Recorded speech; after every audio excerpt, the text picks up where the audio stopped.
ఈ కాంగ్రెస్ వాళ్ళు, ఈ రేవంత్ రెడ్డి ఎప్పుడైనా జై తెలంగాణ అన్న పదమన్న వీళ్ళు నోటకించాలి వచ్చిందా? మనస్ఫూర్తిగా సంపూర్ణంగా మీరు కేసీఆర్ను చూడండి. చాలామంది అంటుంటారు, కేసీఆర్ పొలిటికల్ డ్రామా చేస్తాడరా, సింపతి గెయిన్ చేసుకుంటారా. సింపతి గెయిన్ చేసుకుంటుండా, పొలిటికల్ డ్రామా చేసుకుంటుండా పక్కన పెడదాం.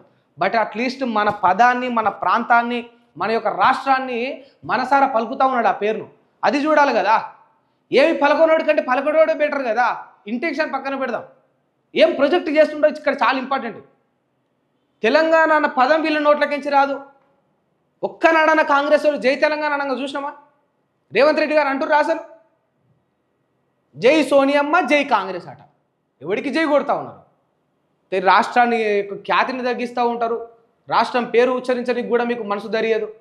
మీలాంటి వాళ్ళ చేతిలో తెచ్చి ఇవాళ తెలంగాణ రాష్ట్రాన్ని పెట్టినందుకు సిగ్గుపడతా ఉంది యావత్ తెలంగాణ సమాజం అంతా కూడా.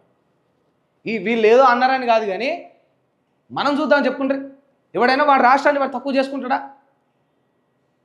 నీకు ఇప్పుడు అప్పులు వస్తలేవంటే నువ్వేం చెప్పాలంటే ఇది మంచి రాష్ట్రము, ఇక్కడ వనరులు ఉన్న రాష్ట్రం, ఎందుకు అప్పులు వస్తలేవు రావాలని అంటే ఎవడైనా చూసి వాడు మనసు ఆలోచన మార్చుకొని వాడు తెచ్చే ప్రయత్నం చేస్తాడు.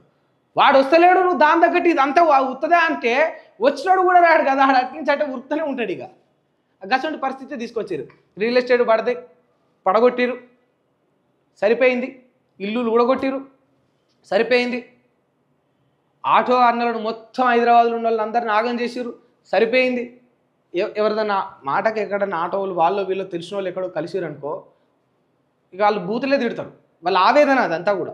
నేను ఆ బూతులను కన్సిడర్ అయ్యాను, కానీ వాళ్ళ వెనుకున్న ఆవేదన, వాళ్ళ మనసులో ఉన్న బాధ అది క్లియర్గా కనిపిస్తుంది మనకు. అంతా నాశనం చేసి నువ్వు నిలబెట్టేది ఏముంటుంది చెప్పు?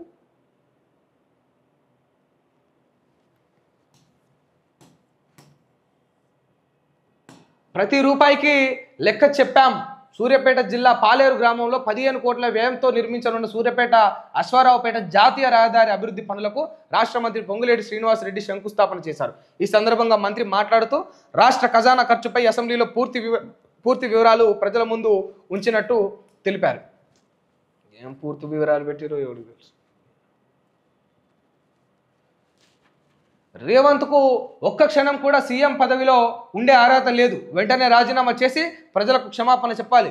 మొదటి నుండి బీఆర్ఎస్ చెప్తున్న మాటలు నేడు నిజమయ్యాయని చెప్పేసి జగదీష్ రెడ్డి అంటా ఉండు.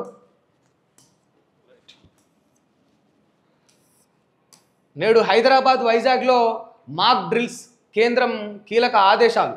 పహల్గాం ఉగ్రదాడి అనంతరం భారత్, పాకిస్తాన్ల మధ్య తీవ్ర ఉద్రిక్తలు నెలకొన్న విషయం తెలిసిందే. ఈ నేపథ్యంలో అత్యవసర సమయాల్లో ఎలా స్పందించాలనే దానిపై పౌరులను సమాయత్తం చేసేందుకు రేపు దేశవ్యాప్తంగా మాక్ డ్రిల్స్ నిర్వహించాలని కేంద్ర ప్రభుత్వం నిర్ణయించింది. ఈ మేరకు అన్ని రాష్ట్రాలకు, కేంద్రపాలిత ప్రాంతాలకు ఆదేశాలు జారీ చేసింది. ఈ నేపథ్యంలో ఇవాళ యుద్ధం సన్నద్ధతపై కేంద్ర హోంశాఖ కార్యదర్శి గోవింద్ మోహన్ కీలక సమీక్ష సమావేశం నిర్వహించారు. ఈ సమీక్షకు సివిల్ డిఫెన్స్, ఎన్డీఆర్ఎఫ్, డీజీలు, ఎన్డీఎంఏ అధికారులు హాజరయ్యారు.